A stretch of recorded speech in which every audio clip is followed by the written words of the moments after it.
ये सीआरपीएफ का कोई प्रॉब्लम है, आगे वाला अफसर क्यों नहीं सुनता? माननीय मोदी जी से मेरे को जवाब चाहिए, अच्छे दिन आपने लिए कब आएगा? बस कुछ नहीं चाहिए। A CRPF commando fighting Naxals in Chhattisgarh turns whistleblower, alleges standard operating procedures were violated. 3 of his colleagues had died in an ambush on the 9th of April. The DG tells CNN-IBN an IG level inquiry has been instituted to find the truth. Yes, the paramilitary force taking note of that report. Good evening. You're with News 360. I'm Anubhav Muslim. Good evening, I'm Karma Pajo. Also in the headlines, the big worry for the Congress. Sonia and Rahul Gandhi summoned by a Delhi court in the National Herald case for alleged misappropriation of assets worth 2,000 crore rupees. I will be discussing this case in the reply which we give, which will be very vigorous and strong, and it is completely baseless to suggest this, only a summons. The Congress rejects the allegations levelled by Subramaniam Swamy as baseless and motivated, says the party will give a befitting reply to the charges. Others have a 100-day honeymoon period. I didn't get 100 hours. Prime Minister Modi, after completing 1 month in office, adds his biggest challenge is to convey to a select group his party's intention to bring positive change.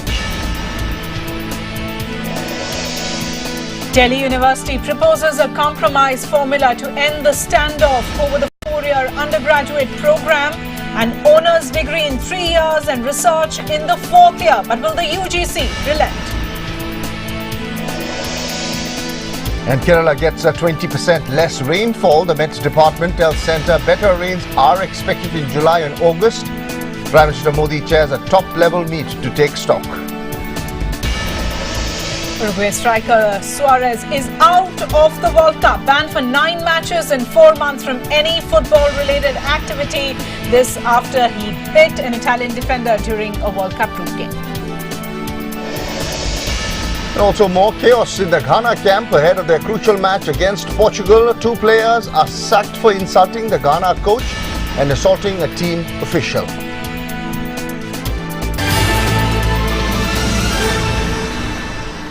Yes, to our top headline on News 360, trouble for the Congress as its top leadership, Sonia and Rahul Gandhi, have now been summoned in the National Herald case after the court found prima facie evidence against them. Well, the court summons on a petition by BJP leader Subramaniam Swamy for alleged cheating and misappropriation of funds in acquiring ownership of the now defunct daily, the National Herald. The Congress has dismissed the charges and is likely to appeal against the summons. Shubhajit Sengupta and Pallavi Ghosh have our top story tonight.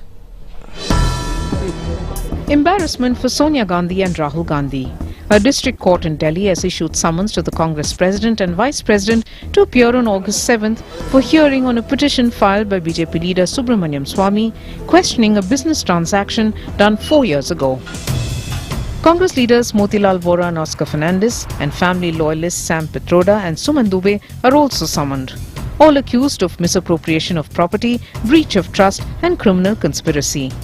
Sonia Gandhi and other Congress leaders are facing allegations of setting up a front company, the Young Indian, to acquire the Associated Journals Limited, the publisher of the National Herald. Sonia and Rahul are alleged to have a 38% stake in this company. Swamy's petition alleges the Congress gave an interest-free loan of 90 crore rupees to the Young Indian in violation of rules, which was later written off. The Congress had then said they were emotionally connected to the paper, which was closely linked to Jawaharlal Nehru and the freedom movement, and was keen to provide employment to journalists of the paper.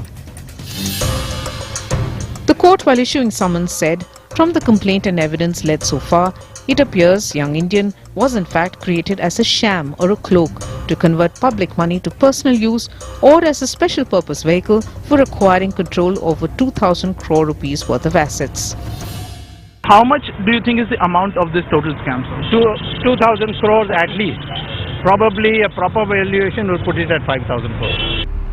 Caught on the back foot, the Congress accused the BJP of vendetta politics. I will be discussing this case in the reply which we give, which will be very vigorous and strong, and it is completely baseless to suggest it's only a summons.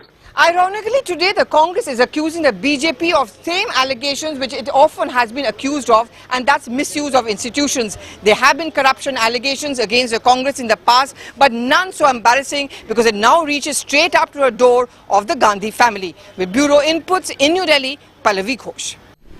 Okay, the Congress also hitting out at BJP leader Subramaniam Swamy, calling those allegations motivated and baseless, saying a fitting reply will be made to those charges. Senior Congress leader Abhishek Manu Singhvi spoke to our National Affairs editor Bhupendra Chaubey shortly after the verdict came out. What really is the situation, sir? The court has issued summons now against Mrs. Gandhi, Rahul Gandhi, Oscar Fernandez and a whole host of other individuals. What is the reality, sir, of this case? This is a stale old complaint, almost a year old, on which more than a year later now we have received or are supposed to have received a summons. The summons have not reached us yet, let's be very clear. Right. As and when we get the summons, we intend to take full legal advice and then file a very strong, befitting, vigorous reply to what I can tell you very clearly are baseless, motivated allegations. No, you call it, sir, baseless, You all know motivated. Dr. You say this is... Dr. Swamy's, No, you know Dr. Swamy's I know, propensity for sensationalism Dr. and his antipathy to the Congress. Dr. Singhvi, So be that as it may. this is part of that process. Be that as it may, but in 1938, right. a paper, a paper which was floated way back in 1938, which closes down in 2008, a private company is formed in which Rahul Gandhi and Sonia Gandhi are a part of in 2012. Now you're telling me that you don't want to discuss these details. Would I not then be correct in assuming that maybe you yourself are feeling embarrassed, Dr. Singhvi, because of these charges which are being leveled, sir? You are certainly entitled to draw all conclusions, because when your person took the bite from me, it was very clear that you will be discussing not the merits, or I will not be at least speaking on the merits. No, but what should I ask you then? I mean, should I not ask you? Should I not ask you whether this is whether or not a private company was floated? You have my answer. You have my answer. You will get the nitty-gritty details in the response you will give as and when we receive the summons. It is something which has taken the court itself almost a year to issue summons. Any basic investigation will show that on the face of it, the complaint has made itself without anything more. It's false and motivated. Therefore you are also denying the fact. Propensity. No, let's not get into what Mr. Swamy stands for. Of course I'm denying. No, of course I'm denying. You're denying. Of course I'm denying. So therefore you're denying the fact that the Congress party was used. The coffers of the Congress party were used to divert this loan from the Congress party's funds. I am not using your words, Bhupendra. I am denying the fact that this complaint or this whole proceeding has any vestige of any merit at all.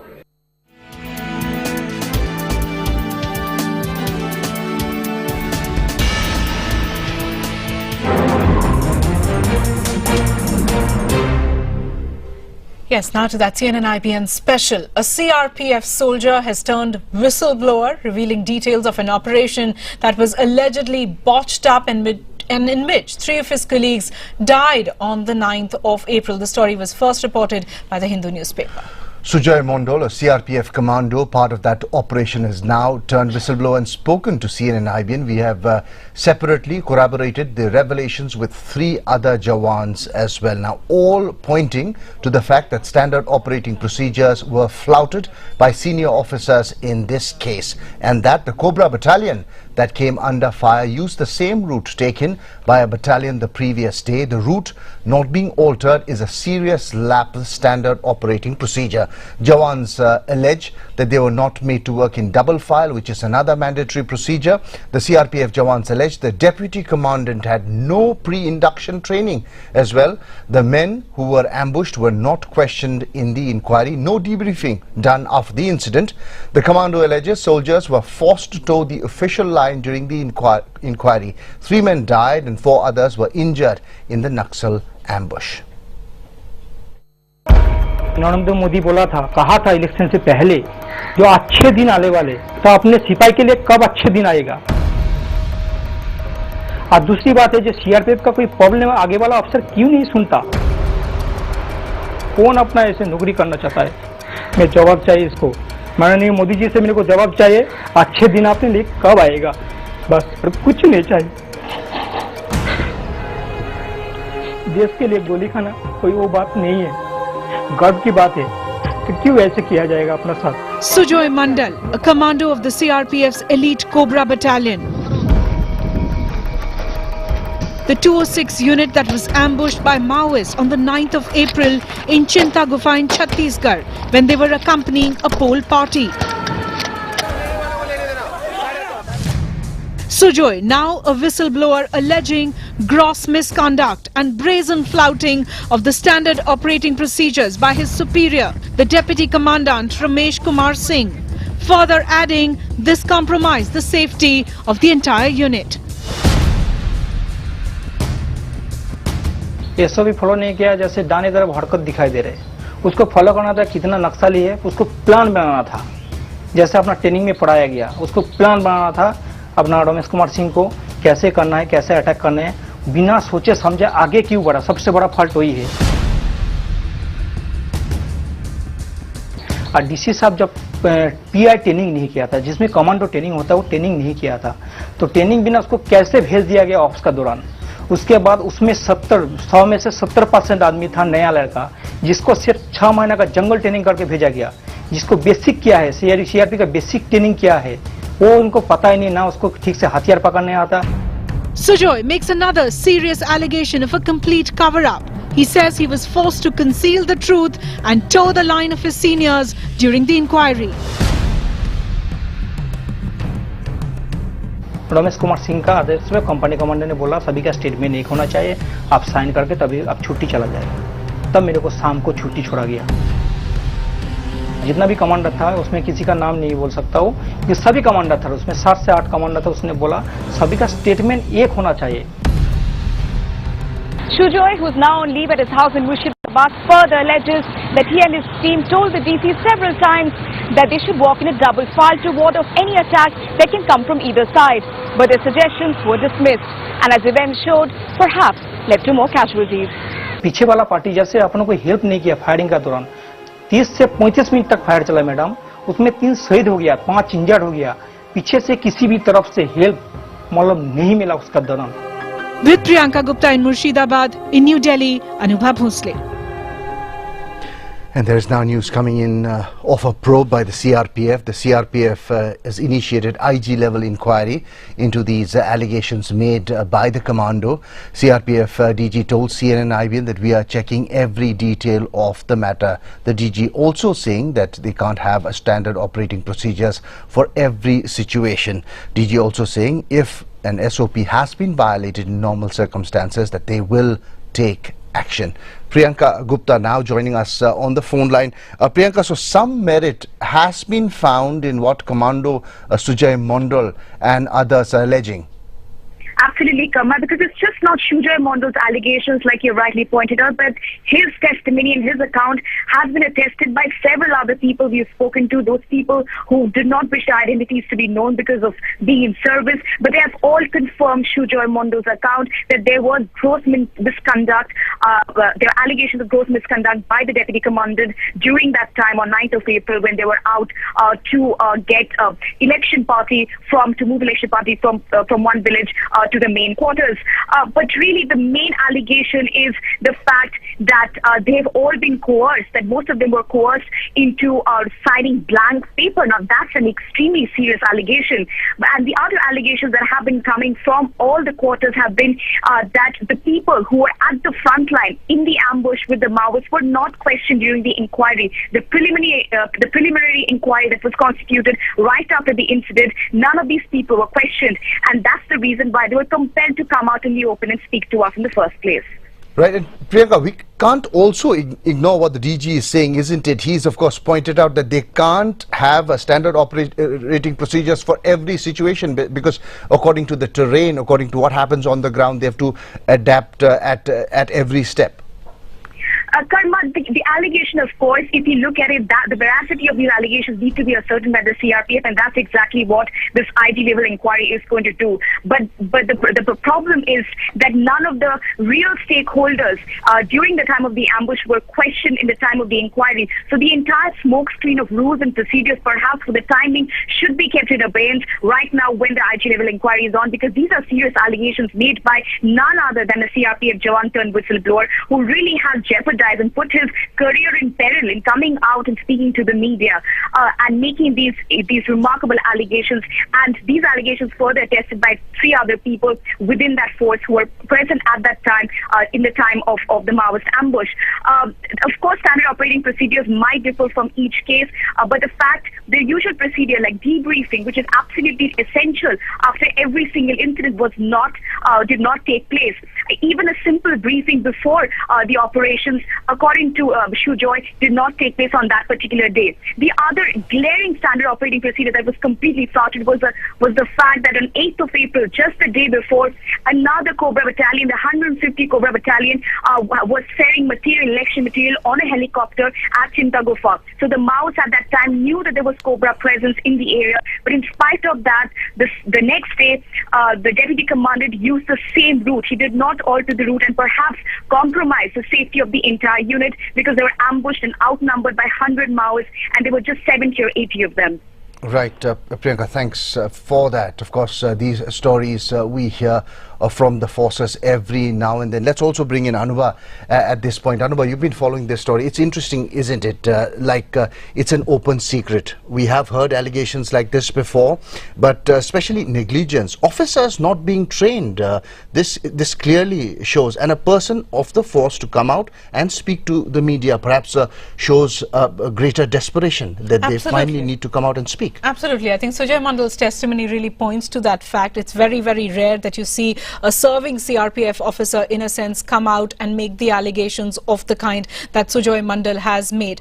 Just responding to the CRPF's very brief, cryptic statement, also adding that an IG level inquiry has been on, really pointing to the fact that standard operating procedures, really of the most minute level, Karma, have been slipped out, considering that this particular battalion should have been walking in a double file so that they can ward off attack really that could have come on either side. Sujay Mandal in that interview too has also gone on to point that there were several Jawans, several commandos who did point out to the deputy commandant at that point in time that we were not following the SOP, we should be doing that, but their testimony or their argument in a sense was completely dismissed by the deputy commandant. We're also learning from via sources that right since Sujay Mandal has come out in the open, news really has spread among the Jawans who are at the operational area. Another bit of detail that is coming in is that the CRPF may be thinking once again, or rethinking, I must say, because they did put forward this deputy commandant's name for the president's gallantry medal. Surely if there's an IG level inquiry that wants to look into the veracity of not just one Jawan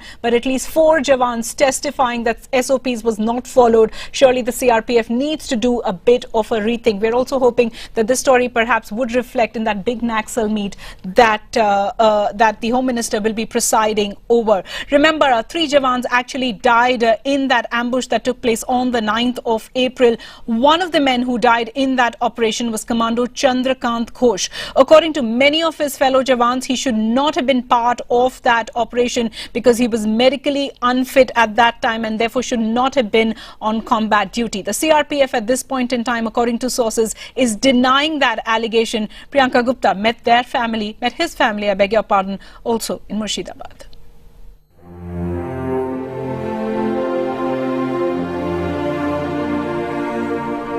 Jyotsna Ghosh has been inconsolable. The family lost its only breadwinner, Cobra Commando Chandrakant Ghosh, who was killed by the Maoists on the 9th of April while accompanying a poll party. Sujoy, also a part of that operation, alleges Chandrakant wasn't supposed to be on duty that day, but was forced to. Chandrakant को उस दिन मतलब वहाँ पे नहीं होना था क्योंकि उसने लो मेडिकल ड्यूटी में था। लाइट ड्यूटी जिसको बोला जाता है, उसमें कोई हथियार अवतार नहीं है, कैंप से बाहर ड्यूटी नहीं ले जा सकता है। उसका दौरान उसका पाव में दाने पार में चोट था। उसका दौरान उसने रोल कॉल में रिपोर्ट किया, अपना डिप्टी कमिश्नर भी था। उस टाइम उसको बोला गया श्रीमान मेरा पाव में दर्द है एंड मेरे लाइट ड्यूटी में है, मैं ड्यूटी नहीं जा पाऊंगा। उसको जबरदस्ती ड्यूटी लेके गया है। Even as Chandrakant's family alleges complete apathy from the CRPF, the truth, according to Shujo's interview to us, perhaps lies somewhere in between. A group of CRPF Jawans came down the hillock, whereas a team of 6 were completely cut off, and they came under heavy attack from the Maoists. The superiors, according to Shujoy, asked them to continue to move forward. 30 से 35 minute तक fire चला madam, उसमें 3 शहीद हो गया, 5 injured हो गया, पीछे से किसी भी तरफ से हेल्प मतलब नहीं मिला उसका दौरान। जब नक्सली भाग गया तभी ये लोग अपना बचाव के लिए बहुत ज्यादा हवा में फायर करके डेड बॉडी उठाने के लिए जा रहा था, उसी टाइम जस्ट फायर किया। There were so many Jawans, but no one helped my son. And maybe that's why he got killed. The CRPF has denied the allegation. For the family, the denial has little meaning. An investigation into what really happened on the 9th of April could reveal why casualty rates of soldiers is so high in anti-Naxal operations. With Priyanka Gupta in Murshidabad, in New Delhi, Anubhav Bhonsle.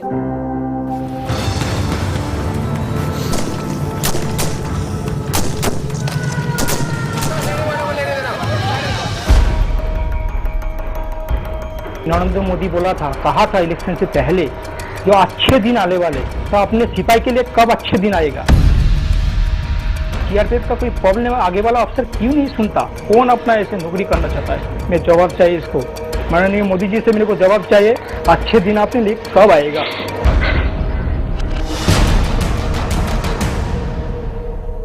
Yes, and we'll continue to do a follow-up of that story. Remember, as I mentioned, Home Minister Rajnath Singh will be meeting top bureaucrats of all Naxal-affected states tomorrow. Sources are indicating the Home Ministry is likely to assure states of all possible support from the centre to fight the Naxal challenge in the country. All 10 Naxal-affected states, including Telangana, are expected to attend that meet.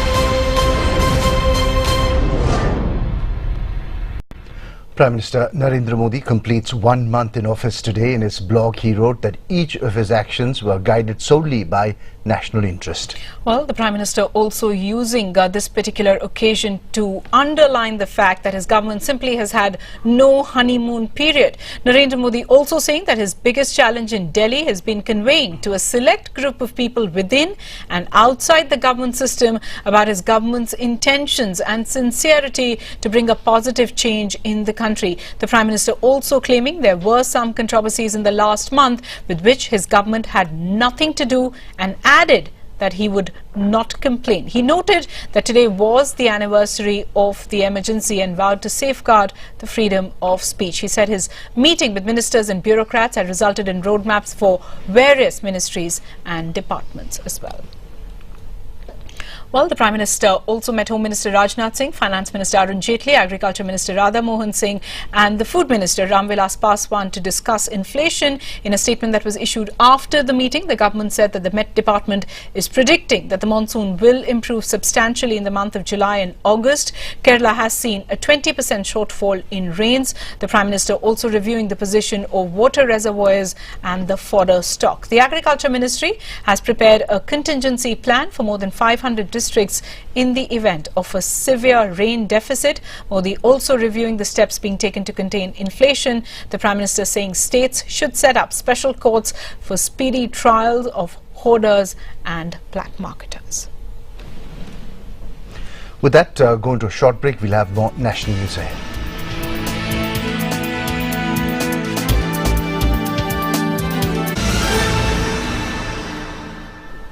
Newsbreak here on News 360, a day after the former Solicitor General Gopal Subramaniam withdrew his candidature for appointment as a Supreme Court judge, saying the government is apprehensive that he won't toe their line, a rebuttal of sorts coming in from the government side. Yes, this is what we're learning by our sources. The government indicating that it's deeply distressed by the public comment of Gopal Subramaniam that he's not being considered because the government would have been uncomfortable had he been appointed. The government sources also indicating that this is a suggestion that those who are appointed and have been appointed may be pliable. The decision to appoint 3 judges and segregate the case of Gopal Subramaniam for reconsideration stands affirmed by the President of India and not just the government of the day. Maria Shakil is bringing us more details of why the government feels distressed and uncomfortable with the tone and tenor of Gopal Subramaniam's comments to many media houses.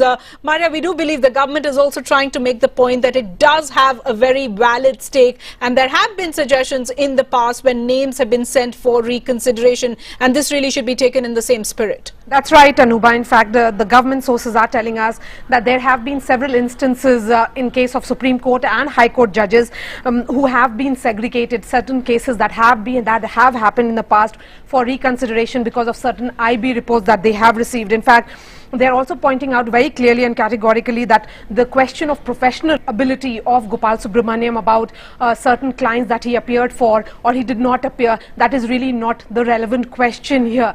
And the point that you made, essentially saying that there is this concern, particularly distress is the word that was communicated to us, that the kind of comments and the public outcry or public statements that have been made by Gopal Subramaniam, particularly saying that the government knew that that his appointment would make them uncomfortable. So clearly this is for the first time certain viewpoints being conveyed about the kind of statements that have been made by the former Solicitor General.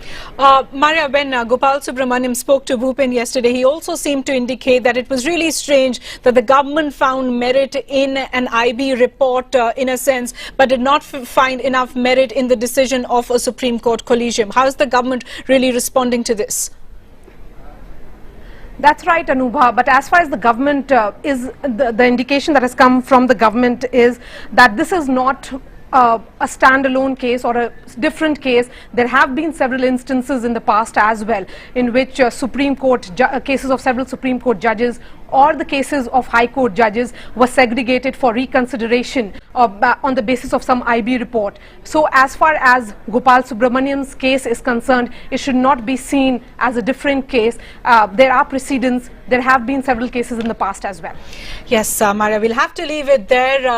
Gopal Subramaniam also amicus in the Sohrabuddin fake encounter case, and many believing that that was one of the reasons why the government could have been uncomfortable. It was something he said in that interview he did with CNN IBN yesterday, but the government trying to make its position very, very clear, saying the decision to appoint 3 and not Gopal Subramaniam is not the government's alone. It has really the stamp of the president as well. Well, that story breaking here on News 360. That's right. The other sports story that broke a while ago, Digvijay will join us with that. Digvijay, Suarez out of the World Cup. Yes, the big story from the FIFA World Cup coming in that Uruguay striker and talisman Luis Suarez has been sent home in disgrace from the World Cup. He's been banned for 9 games for biting Italy's Chiellini. Details coming up after this break.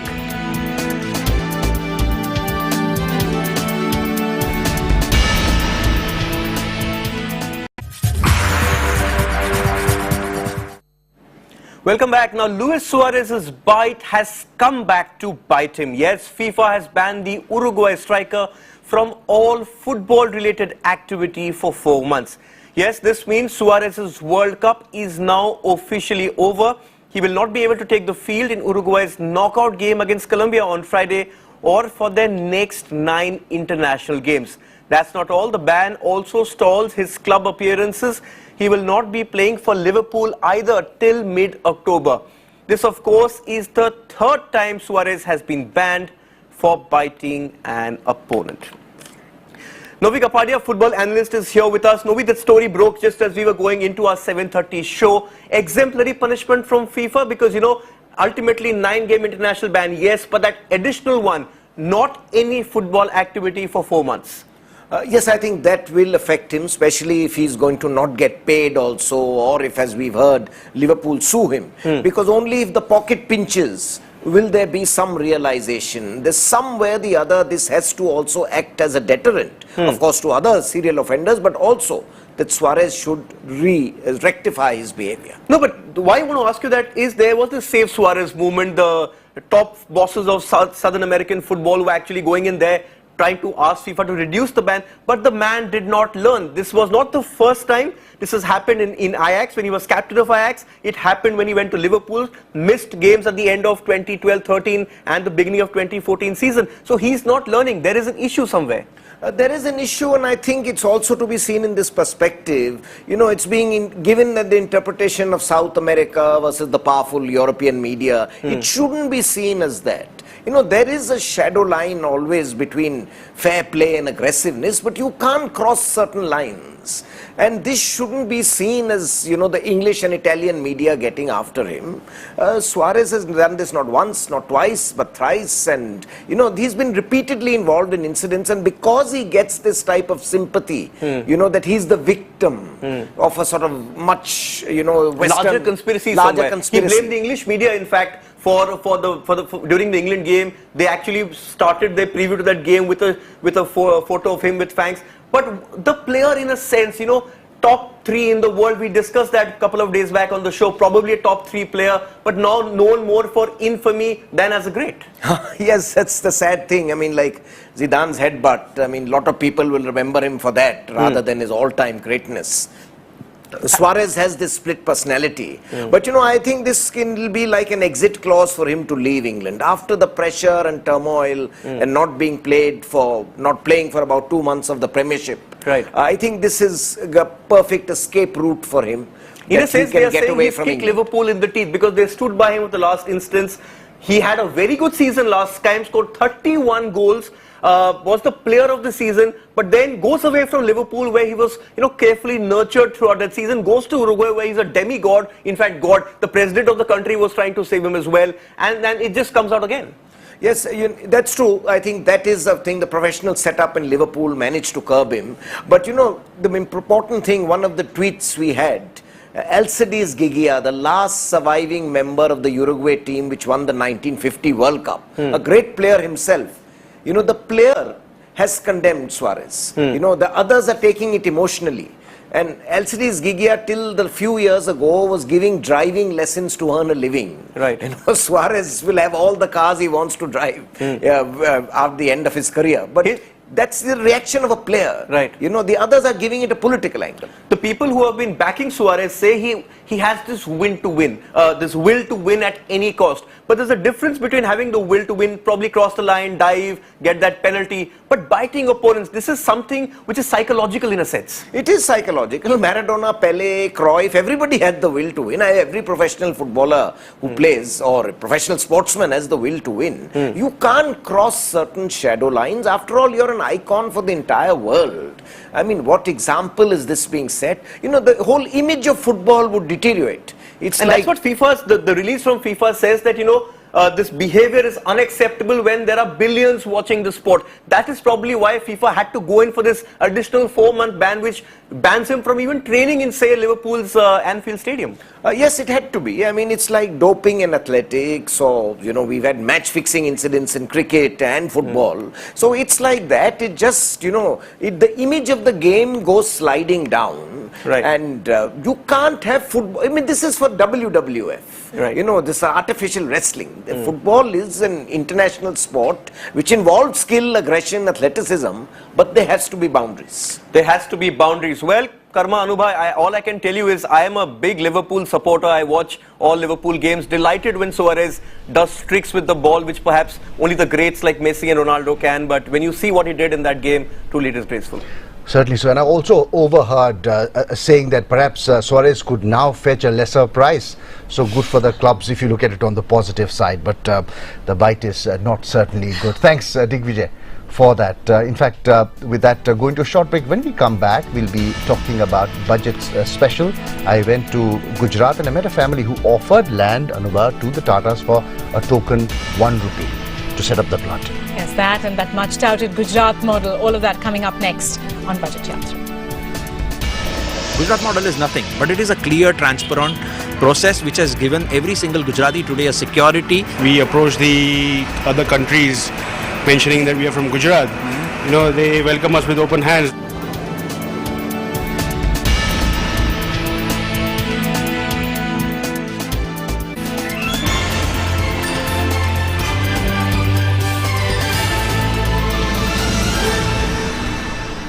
Welcome back. The Union Budget will be tabled on the 10th of July. And Anubha, I've been on a yatra of sorts. You know, we were in Gujarat, met a lot of industrious Gujaratis, met a family who had offered their land for the Tata Nano plant at a token ₹1, 30 acres, all for just ₹1. Okay, well, here's a slice of that interaction, many of them talking about that much touted Gujarat model of development. Gujarat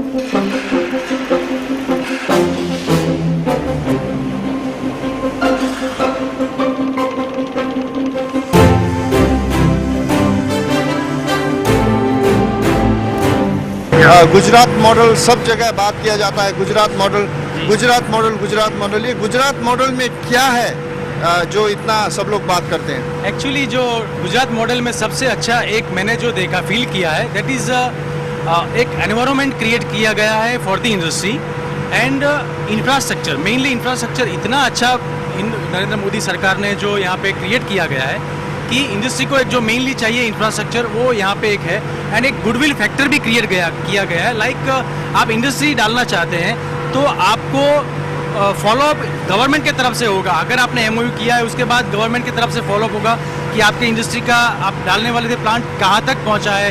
government हमें follow up करती है कि आपको कोई problem है क्या, आपको आपका प्लांट क्या लेवल पे पहुँचा है, आप कब प्रोडक्शन में आने वाले, सब रिपोर्ट वो लोग मांगते हैं और इतना अच्छा एनवायरनमेंट क्रिएट करते हैं कि कोई भी इंडस्ट्री वाले को जल्दी काम करने का मन करता है।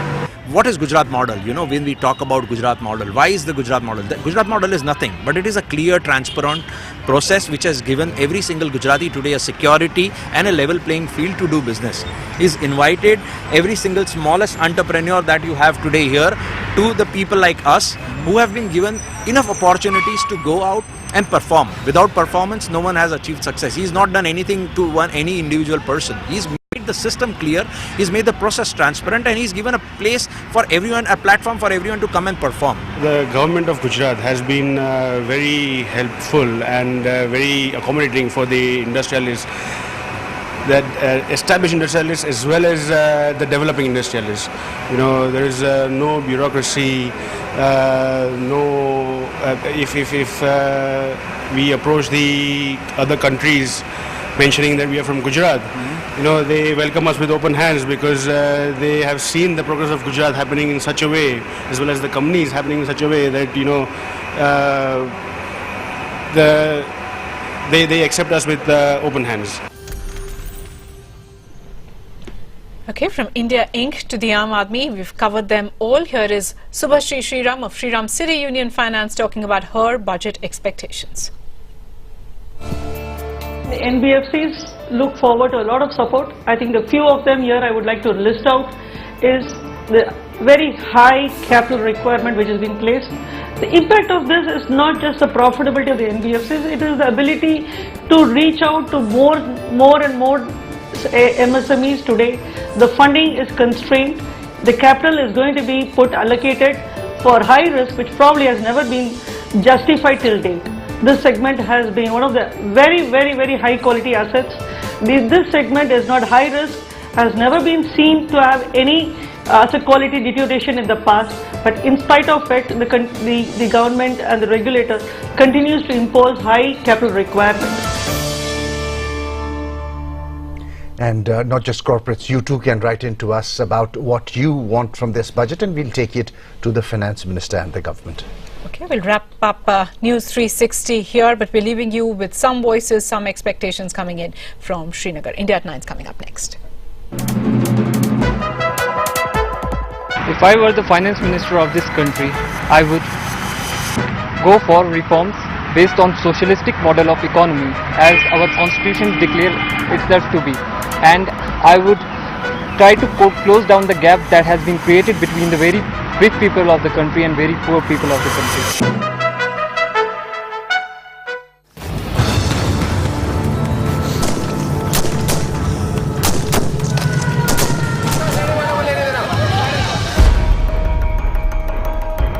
नरेंद्र मोदी कहा था इलेक्शन से पहले जो अच्छे दिन आने वाले, तो अपने सिपाही के लिए कब अच्छे दिन आएगा? CRPF का कोई प्रॉब्लम आगे वाला अफसर क्यों नहीं सुनता? कौन अपना ऐसे नौकरी करना चाहता है? मैं जवाब चाहिए इसको, माननीय मोदी जी से मेरे को जवाब चाहिए, अच्छे दिन आपने लिए कब आएगा?